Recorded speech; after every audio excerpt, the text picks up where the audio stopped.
Assalamualaikum warahmatullahi wabarakatuh. Al-Fatihah. A'udzu billahi minasyaitonir rajim. Bismillahirrahmanirrahim. Alhamdulillahi rabbil alamin. Arrahmanir rahim. Maliki yaumiddin. Iyyaka na'budu wa iyyaka nasta'in. Ihdinas siratal mustaqim. Siratal ladzina an'amta 'alaihim ghairil maghdubi 'alaihim waladdallin. Amin. Kita baca salawat atas Nabi Muhammad sallallahu alaihi wasallam. Allahumma salli ala sayyidina Muhammad. Allahumma salli alaihi wa sallim. Allahumma salli ala sayyidina Muhammad. Allahumma salli alaihi wa sallim. Allahumma salli ala sayyidina Muhammad.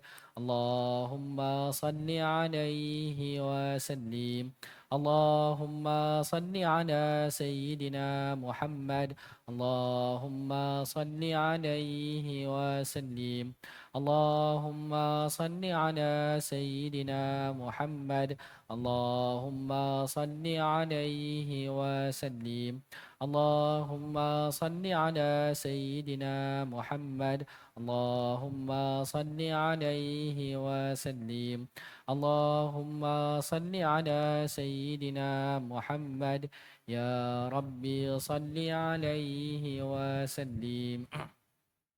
Bismillahirrahmanirrahim. Innal hamdalillah nahmaduhu wa nasta'inuhu wa nastaghfiruh wa na'udzu billahi min shururi anfusina wa min sayyiati a'malina. May yahdihillahu fala mudilla lahu wa may yudlil fala hadiya lahu wa asyhadu an la ilaha illallah wahdahu la syarika lahu وأشهد أن محمدا عبده ورسوله صلى الله عليه وعلى آله وصحبه وسلم تسليما كثيرا. سبحانك لا علم لنا إلا ما علمتنا إنك أنت العليم الحكيم ولا حول ولا قوة إلا بالله العلي العظيم. رب اشرح لي صدري ويسر لي أمري واحلل عقدة من لساني يفقه قولي. اللهم علمنا الكتاب. اللهم علمنا الحكمة.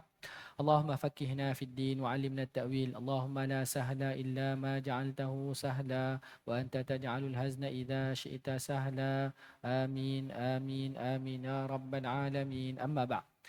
Tuan-tuan dan puan-puan yang dirahmati Allah Subhanahu Wa Taala, pada malam ini kita teruskan lagi pengajian kitab Al-Fiqhul Manhaji ala Madhhabil Imam Syafi'i yang disusun oleh tiga orang ulama dari Syria, Syekh Dr. Mustafa Al-Khin, Syekh Dr. Mustafa Al-Bugha dan Syekh Ali Syarbadi rahimahumullahu taala.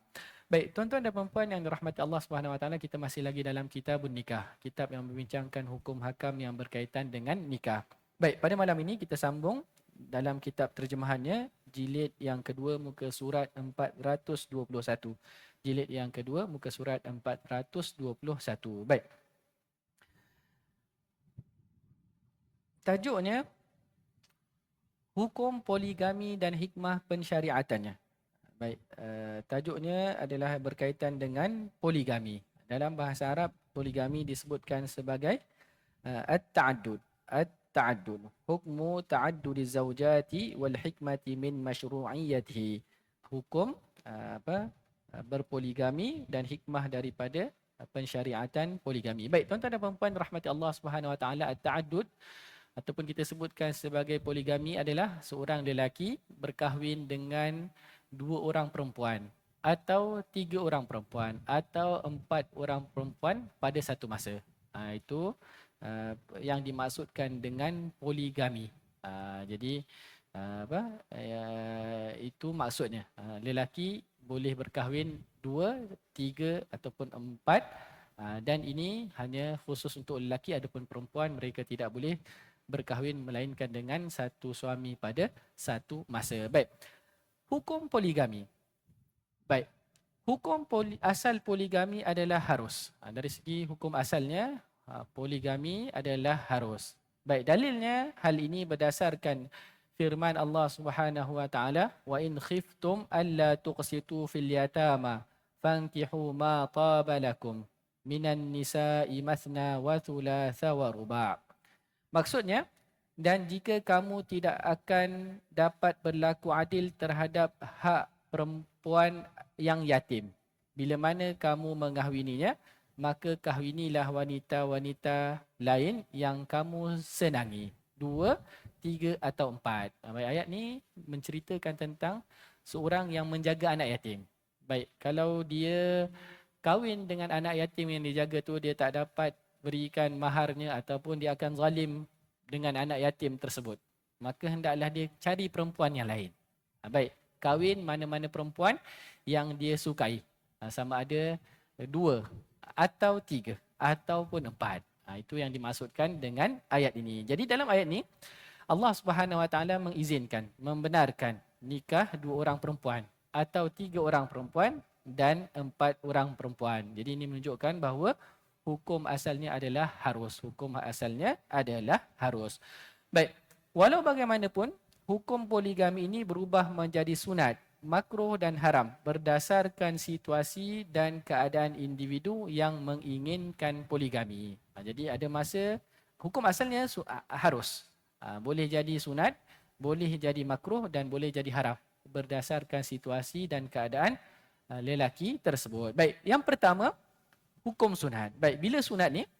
Apabila seorang lelaki memerlukan isteri yang lain, ada hajat. Apabila seorang lelaki berhajat kepada isteri yang lain. Jadi contohnya, seseorang yang tidak memadai dengan seorang isteri, ataupun apabila isteri pertama itu sakit atau mandul sedangkan suami menginginkan anak.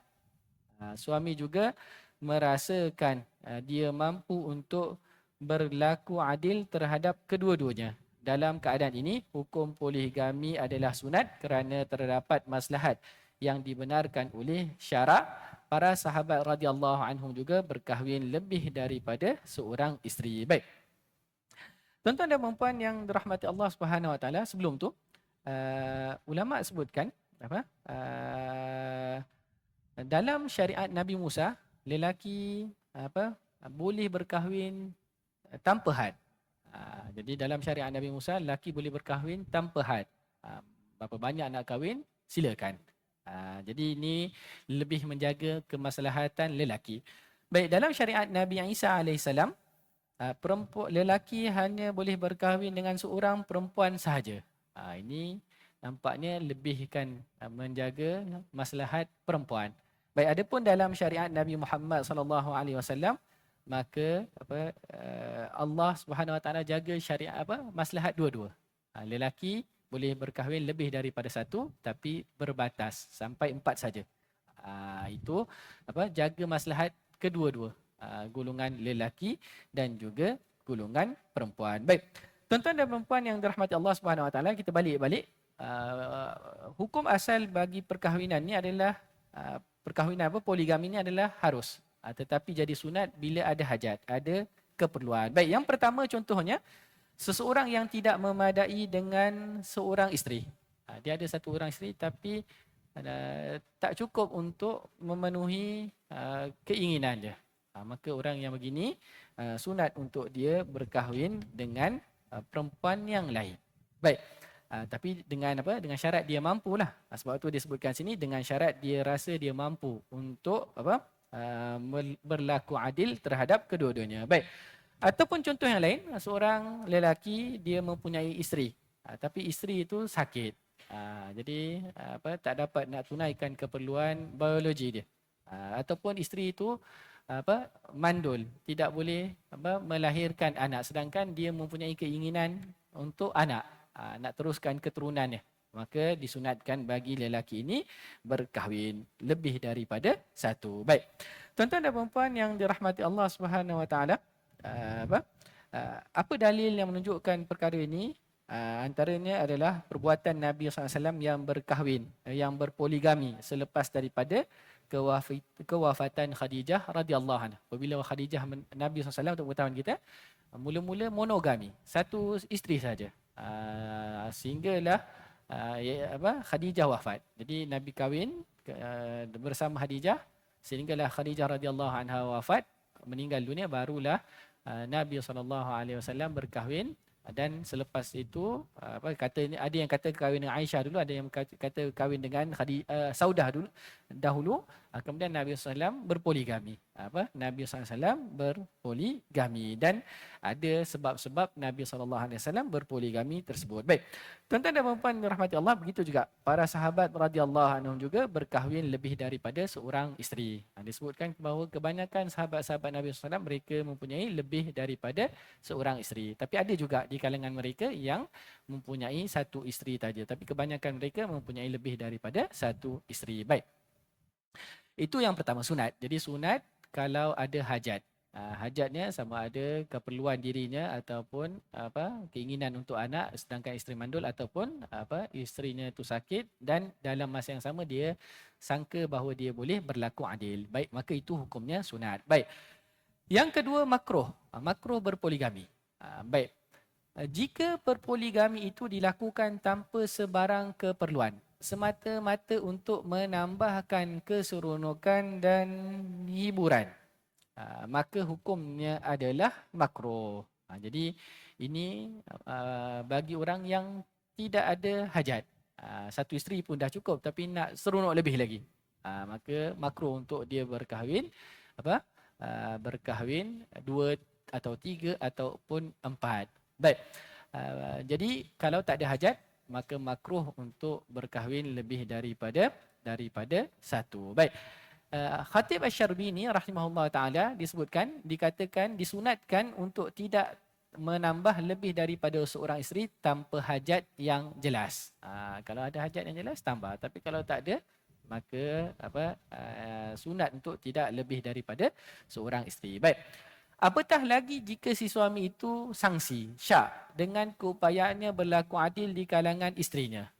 Dahlah kahwin ni bukan kerana hajat, ragu-ragu lagi boleh tak berlaku adil ke tidak, maka yang eloknya tidak berkahwin lebih daripada satu. Baik. Ia juga menjadi makruh kerana dilakukan tanpa sebarang keperluan yang boleh membawa kepada berlakunya kemudaratan akibat tidak berlaku adil. Sebab apa? Kalau berkahwin lebih daripada satu tanpa keperluan dan tak berlaku adil, maka ini boleh memudaratkan, terutamanya pada isteri. Pada isteri-isteri yang dikahwini. Baik, dalilnya hal ini berdasarkan daripada hadis Hasan bin Ali radhiyallahu anhuma. Rasulullah sallallahu alaihi wasallam bersabda, "Da' ma yaribuka ila ma la yaribuka." Tinggalkanlah perkara yang meragukanmu kepada perkara yang tidak meragukanmu. Jadi kalau ragu-ragu, maka jangan kahwin lebih daripada satu pun dah cukuplah. Sebab nanti siapa yang tidak berlaku adil kepada isteri-isteri yang dia kahwini, maka dia akan datang pada hari kiamat nanti dalam keadaan sengit sebelah badannya. Itu nanti kita akan lihat pada hari akhirat nanti. Seronoklah kahwin lebih daripada satu. Tapi di akhirat kalau tak berlaku adil, nanti orang semua tahu. Orang lain jalan lurus tegak, dia jalan sengit sebelah. Maka orang tahu ini dia dulu ada isteri-isteri lebih daripada satu, tapi dia tidak berlaku adil. Semua orang tahu. Sebab tu tuan-tuan dan puan-puan rahmat Allah, dunia ni kita boleh sembunyikan keaiban kita, tapi di akhirat kelak nanti semua akan terbuka. Sebab tu hati-hati. Kalau kita nak dilihat dalam keadaan yang baik di akhirat, maka jadilah orang yang baik di dunia ini. Laksanakan apa yang Allah Subhanahu Wa Taala dan Rasulullah SAW perintahkan. Baik. Yang ketiga, haram berpoligami. Apabila seorang lelaki berasa ragu atau yakin tidak mampu berlaku adil sekiranya berkahwin lebih daripada seorang perempuan, sama ada kerana kefakiran, kelemahannya, atau tidak yakin dapat mengelakkan dirinya daripada cenderung kepada mana-mana isteri atau bersikap aniaya, maka hukum poligami adalah haram. Ini kerana ia akan menimbulkan kemudaratan kepada orang lain. Baik. Kalau satu orang lelaki itu dia sangkaan yang lebih berat, dia tak mampu berlaku adil, maka haram. Ghalabatuz zan namanya. Ghalabatuz zan ni sangkaan berat dia, dia ni tak boleh. Aku tengok aku tak boleh. Itu dia sangkaan berat dia. Ataupun yakin. Dia kata aku confirm tak boleh berlaku adil. Baik, aku yakin aku tak berlaku. Maka ketika ni haram. Ketika ni haram. Baik, contohnya apa? Dia ni miskin.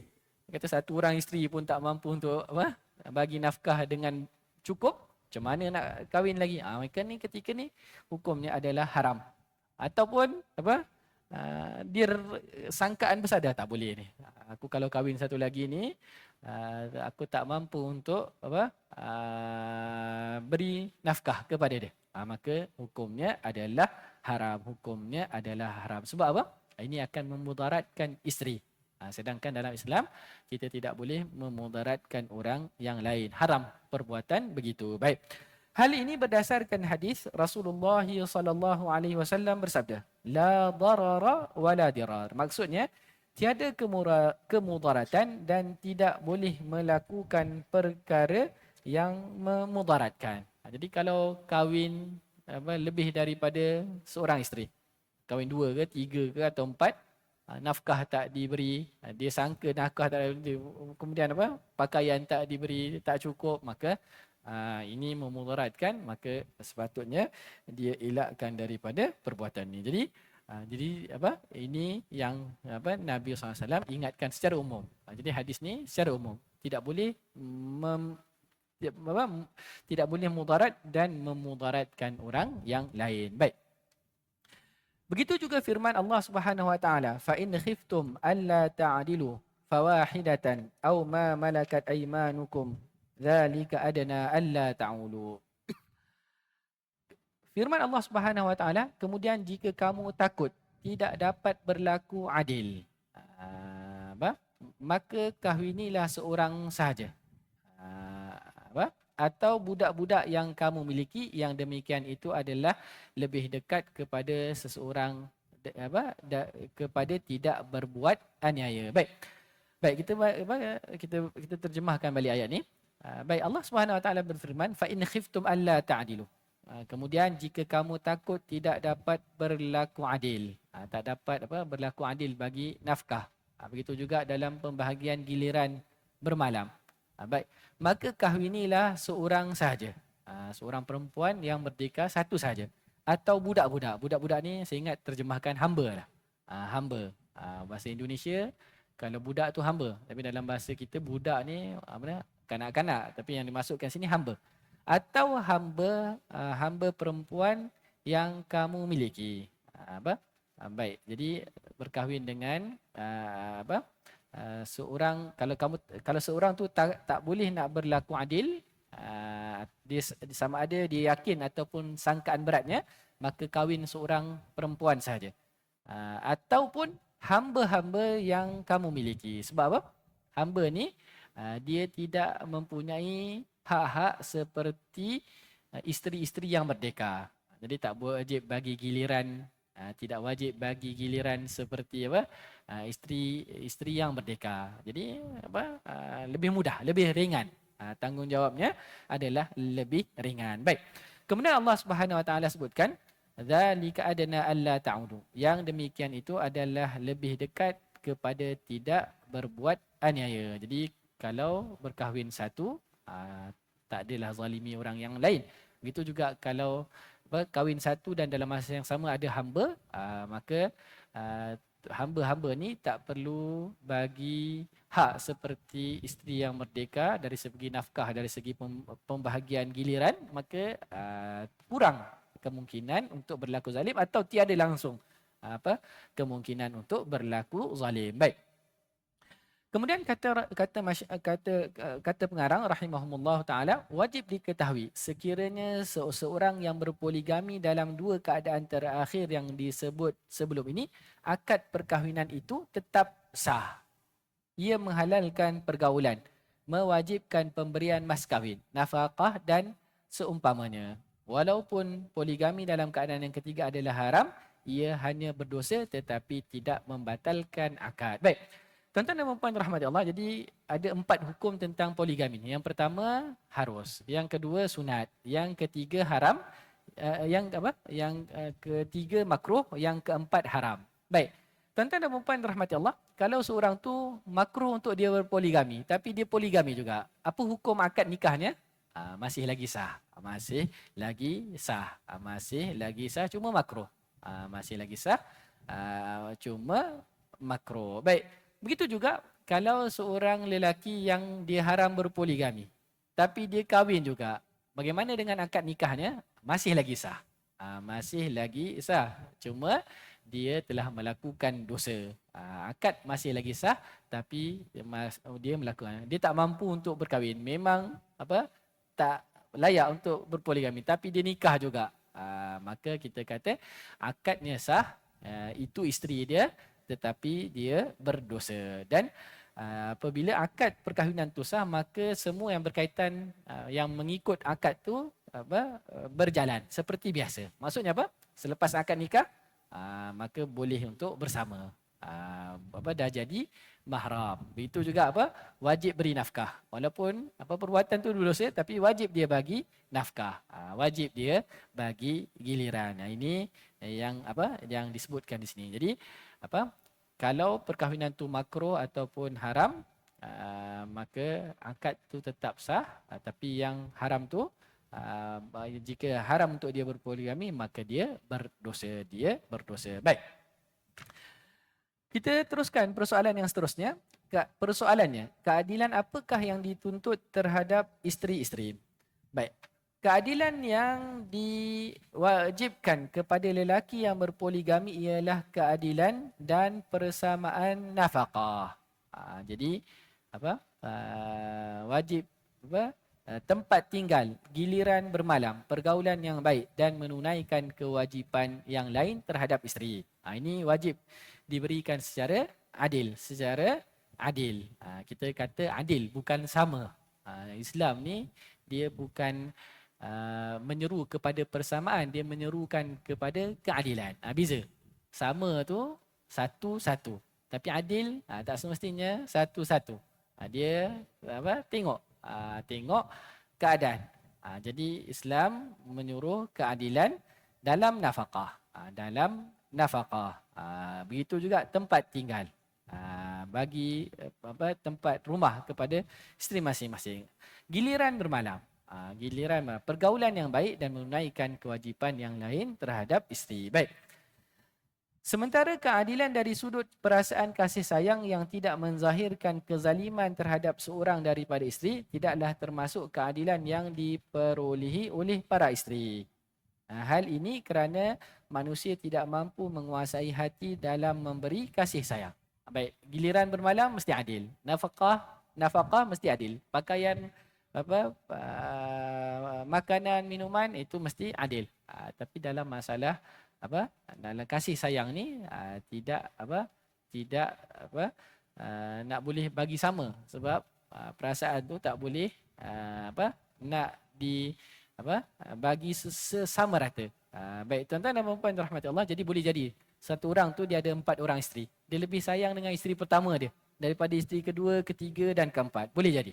Adakah tu yang itu dicela? Tidak. Itu nak buat macam mana? Itu perasaan. Jadi ada orang dia sayang isteri pertama je sebab itu isteri yang awal dia. Sama-sama susah. Biasanya isteri kedua, tiga, keempat ni datang selepas senang. Baik, ada orang pula sebaliknya. Dia sayang lagi isteri yang keempat dia daripada isteri yang pertama dia. Kerana yang muda, yang cantik lagi. Boleh jadi. Itu tidak ada masalah. Mungkin isteri yang kedua atau ketiga tu lebih disayangi kerana lebih baik menguruskannya, lebih pandai untuk merawatnya, menjaga dia. Maka itu tidak ada masalah. Cuma dari segi giliran, dari segi nafkah, mestilah diberikan dengan adil. Baik. Hal ini berdasarkan firman Allah Subhanahu wa taala, "Walan tastati'u an ta'dilu bainan nisa'i walau harastum." Dan kamu sekali-kali tidak akan dapat berlaku adil di antara isteri-isterimu. Baik, berlaku adil dalam kasih sayang, dalam kecenderungan hati. Itu tak boleh nak berlaku adil. Walaupun kamu sangat ingin berbuat demikian. Jadi dalam masalah kasih sayang memang tak boleh nak buat apa-apa. Ada yang lebih disayangi, ada yang kurang disayangi. Semua sayang tapi ada lebih, ada kurang. Itu tidak dicela. Baik.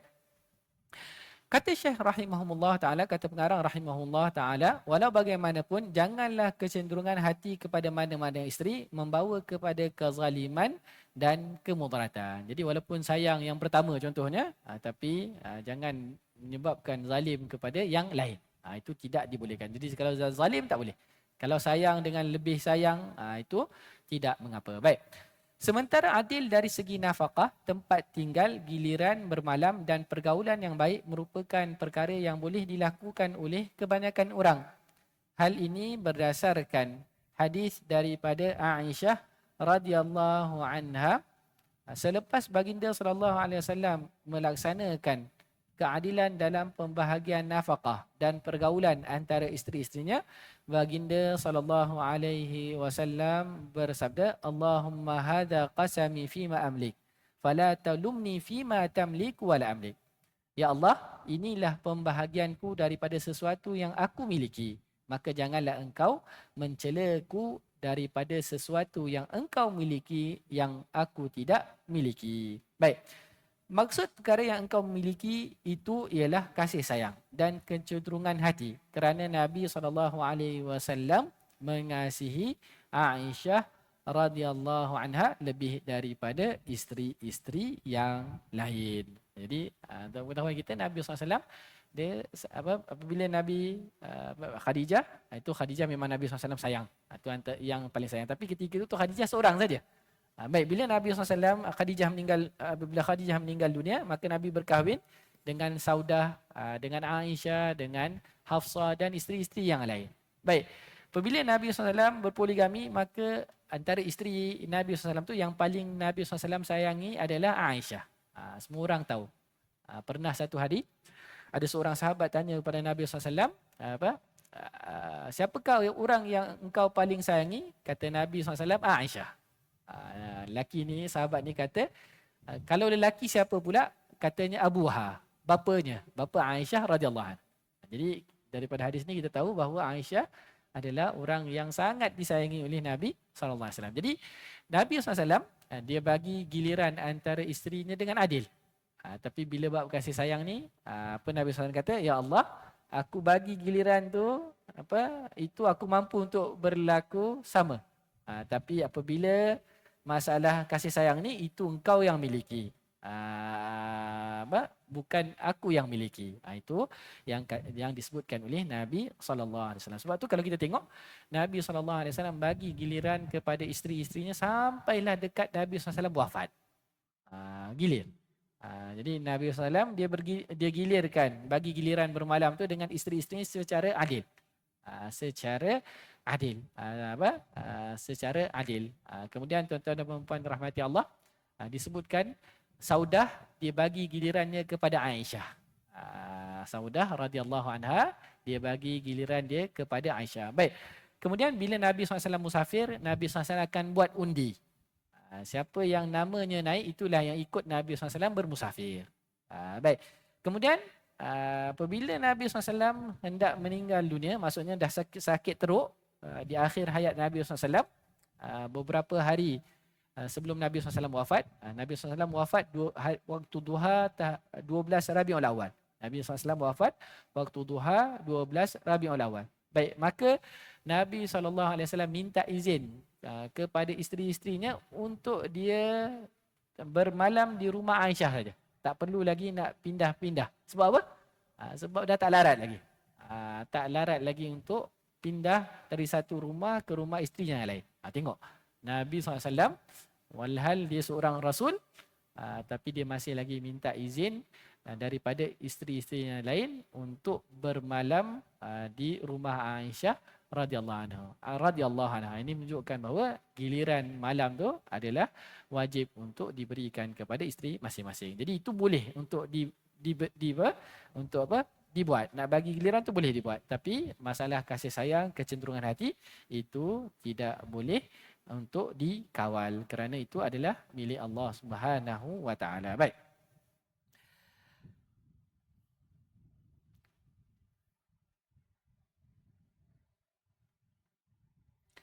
Baik, hikmah poligami. Pada asalnya, Islam mengharuskan poligami dan tidak mewajibkannya.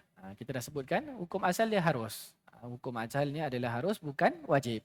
Ini kerana Islam mempunyai matlamat yang jauh untuk menambah baik sistem kemasyarakatan. Perkara ini tidak dapat difahami melainkan mereka yang berpandangan jauh. Jadi ada hikmah kenapa Allah Subhanahu Wa Taala membolehkan poligami. Bukan saja-saja. Untuk pengetahuan kita, Allah ni Al-Hakim. Allah yang penuh dengan hikmah dalam segala hukumnya. Jadi Allah bila syariatkan tu ada hikmahnya. Ada hikmahnya. Ada hikmahnya, itu kita kena beriman. Sebagai orang yang beriman, sama ada lelaki ataupun perempuan, maka kita kena yakin bahawa setiap hukum yang ditetapkan oleh Allah Subhanahu Wa Taala mempunyai kebaikannya. Sama ada kita tahu ataupun kita tidak tahu, yang penting kita beriman dengannya. Baik. Hikmah poligami ialah yang pertama, untuk menjaga diri seseorang yang tidak memadai seorang isteri untuk menjaga kesuciannya. Ini merupakan perkara fitnah yang sekiranya tidak dibenarkan akan menyebabkan mereka melakukan perkara yang dilarang agama.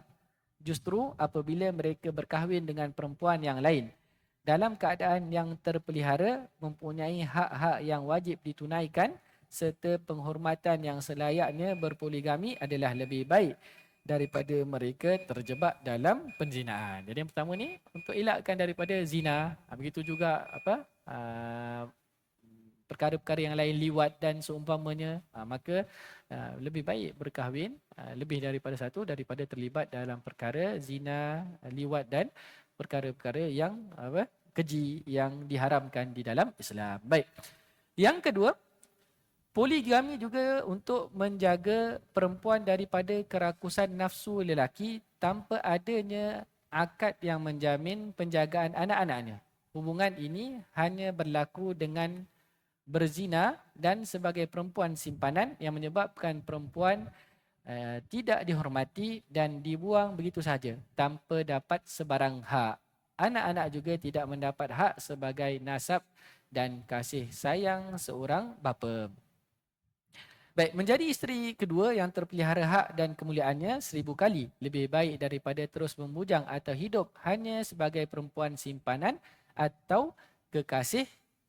Keadaan ini akhirnya hanya menjerumuskan perempuan tersebut dalam keperitan dan kesengsaraan. Baik, jadi hikmah pertama tadi untuk menjaga suami, menjaga lelaki daripada berzina. Yang kedua ni untuk jaga perempuan. Untuk jaga perempuan. Baik, tuan-tuan dan puan yang dirahmati Allah Subhanahu Wa Taala, kalau tidak diizinkan poligami, maka boleh jadi perempuan ni dia jatuh cinta dengan seorang suami orang, maka kalau tak dibenarkan, dia akan jadi kekasih gelap ataupun perempuan simpanan. Sebab tu kita tengok negara-negara yang undang-undangnya tidak membenarkan poligami, apa yang jadi? Dia ada isteri satu, tapi dia ada perempuan-perempuan simpanan. Jadi bila perempuan simpanan tu maknanya berlakulah zina secara tidak langsung. Jadi bila zina, maka hubungan itu adalah hubungan yang tidak sah. Baik, perempuan ni dianggap sebagai perempuan kelas kedua. Kan, isteri dengan perempuan simpanan. Tentulah orang tak menghinakan dia sebagai perempuan simpanan. Baik, yang kedua, dia tak dapat hak dia. Kalau isteri sekurang-kurangnya meninggal dunia, si suami ni dia dapat harta pusaka. Kemudian ada perkara-perkara yang lain yang dia berhak. Baik, begitu juga anak-anak yang terhasil daripada perkahwinan dengan isteri kedua atau ketiga dan keempat yang sah itu adalah anak-anak yang sah tarafnya. Tapi kalau tidak diizinkan poligami, maka anak-anak tersebut menjadi anak-anak zina. Baik, bila anak-anak zina, dia tak boleh dinisbahkan kepada bapanya, bapa biologinya. Dalam masa sama dia tak dapat hak-haknya, nafkah tak dapat. Kalau nak dituntut pun tidak boleh. Kemudian kalau bapanya meninggal dunia, bapa biologinya meninggal dunia pun dia tak boleh dapat harta waris. Maka ni satu kerugian.